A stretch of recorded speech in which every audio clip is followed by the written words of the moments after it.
Hi, we are going to be unboxing the Cricut EasyPress 3. This is the 12 by 10 one. It also comes in a 9 by 9. I think that those are the only two sizes that it comes in. So we're going to open the box, have a look at what's included, and then we are going to do our first project and get it all set up with the Cricut Heat app. Let's take a look at what is inside.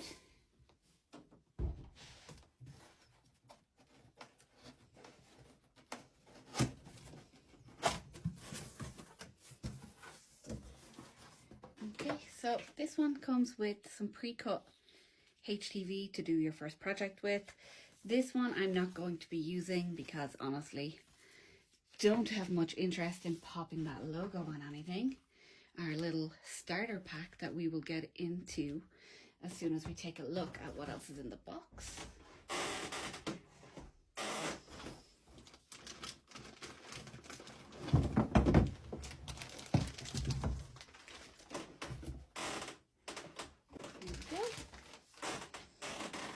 So our heat press is in this little canvas bag.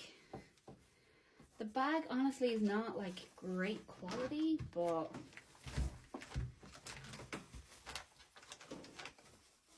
I think that that's okay.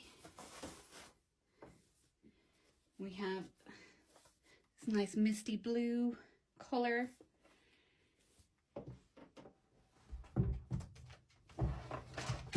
Mine came with the UK plug. It will depend on where you're getting it shipped to, what plug you get. And then the tray that you leave it sat on while it is hot and cooling. So let's get into our starter pack and have a look at what's inside. So we are going to open up our little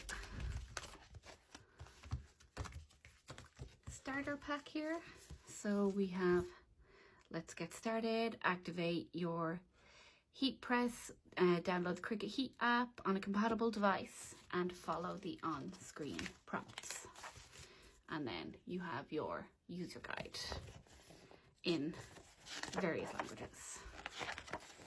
So let's jump back to the app and get started in the Cricut Heat app. You will want to remove all of the plastic wrapping from your device and plug it in. Then you will want to download the Cricut Heat app. I'm doing it on my iPad here so that you guys can see better with the larger screen. It's not optimized for iPad. You can see the empty space on the sides, but it does work on iPad. So we're going to sign in.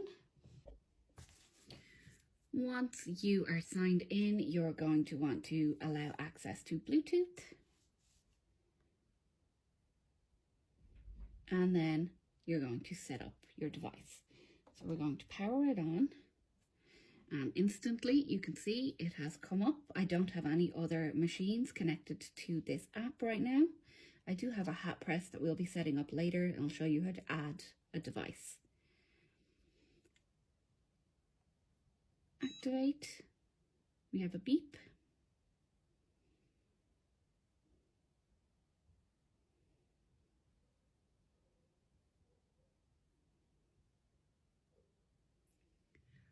The screen on the device is just reading app right now while it's communicating with the app.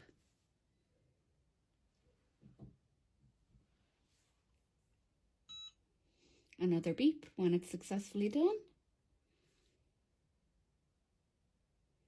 And your little tutorial, it's asking you to pop the Cricut logo on your little canvas bag that they gave you with the heat press, which we are not going to do. I am going to be making a tote bag with an original design instead.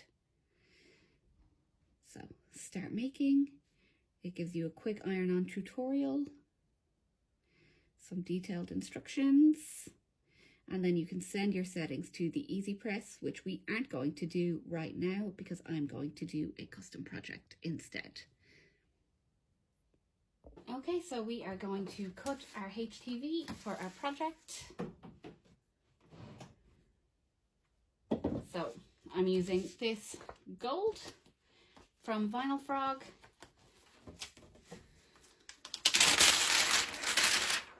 You want a nice sticky mat? You can see the difference very clearly on the two sides. So this one goes shiny side down.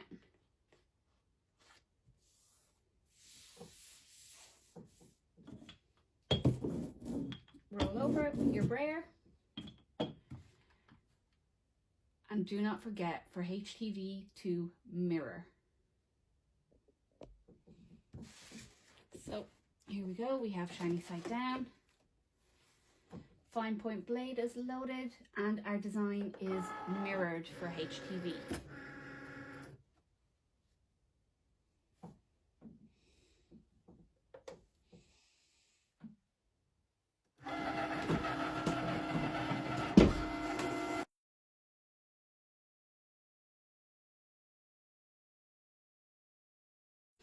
So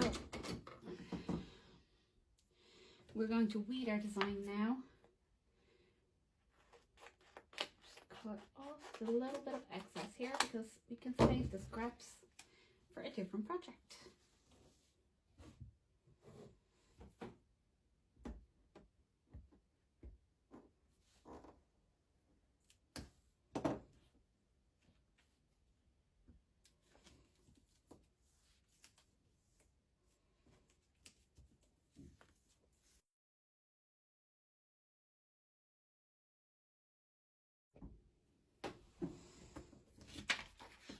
So this is our finished and weeded design. And this is what is going to go onto our tote bag. So now we're going to move on and we are going to do our project with the heat press.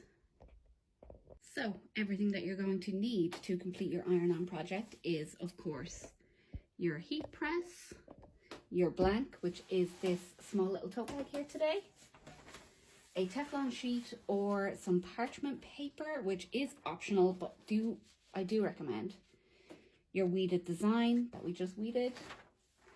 And for this one, we are going to use the Cricut Heat app.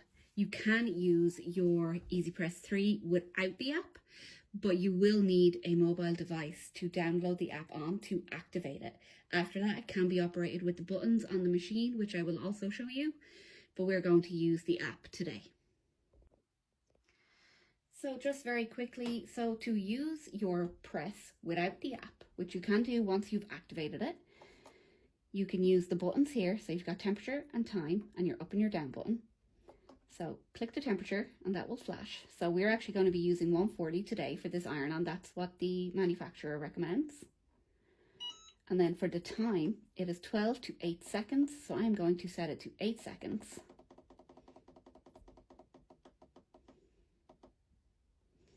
Because you can always press it again. So I always go for the lowest temperature and the lowest amount of time, because you can always just press again for another couple of seconds if that's what you need to do. And that is how you set your press manually. And we are going to do it now through the app and have the app send the settings to the press. We are going to set it on our iPad, just so you guys can see it better. You can obviously do this on your phone. So I am going to do set custom time and temperature. So I'm going to do 140. I'm going to choose 8 seconds again. And then it's going to say send to EasyPress that we have already connected.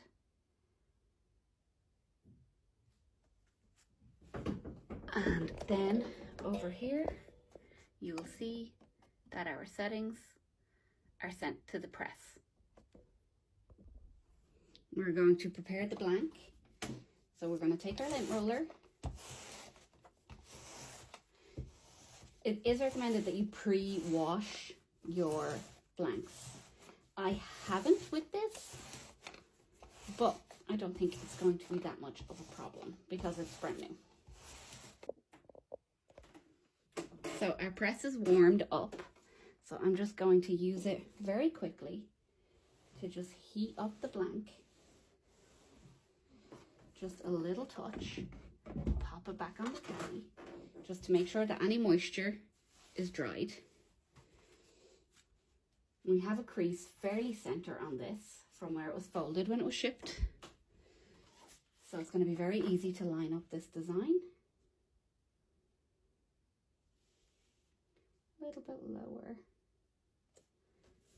Lay it down. You can use heat tape, only heat tape, to hold your design in place if you want. But on simple designs like this, where it's quite large, it's very unlikely to move. Then take your Teflon sheet or your butcher paper or whichever it is that you're using and place that on top. Then we take our press, place it over the design. This is going to have to go twice because of the position, the size of the decal. Press your start button and you'll get your countdown, and just light pressure and a beep, and we will go again lower down and just a little bit of pressure.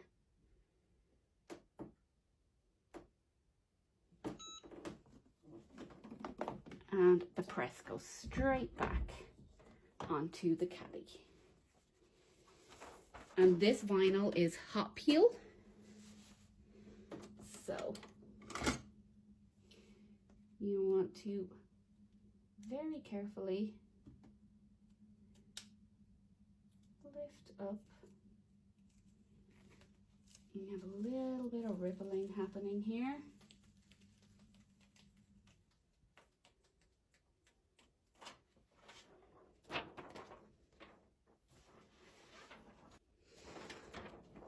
We can pop this back down again and just give it one more little smooth over.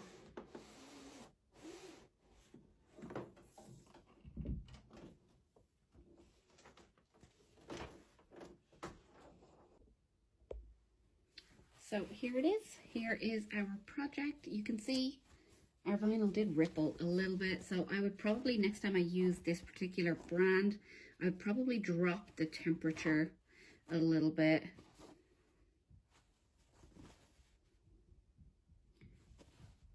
But I'm quite happy with the design.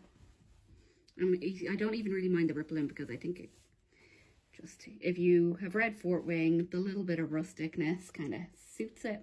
So this is our design using our EasyPress 3 for the very first time. So I am very happy with that. So thank you very much for joining us for my unboxing and mini tutorial finished project once again with the EasyPress 3. It was my first time using it, maybe your first time using it along with me. So I hope you guys all enjoy, and remember, even when you do have small little hiccups, things like vinyl rippling, always a good excuse to do a test before you use it, especially on a new material, which this is for me, and with a new HTV, which this also is for me, and a brand new product. So trial and error with everything, and thank you all for joining me.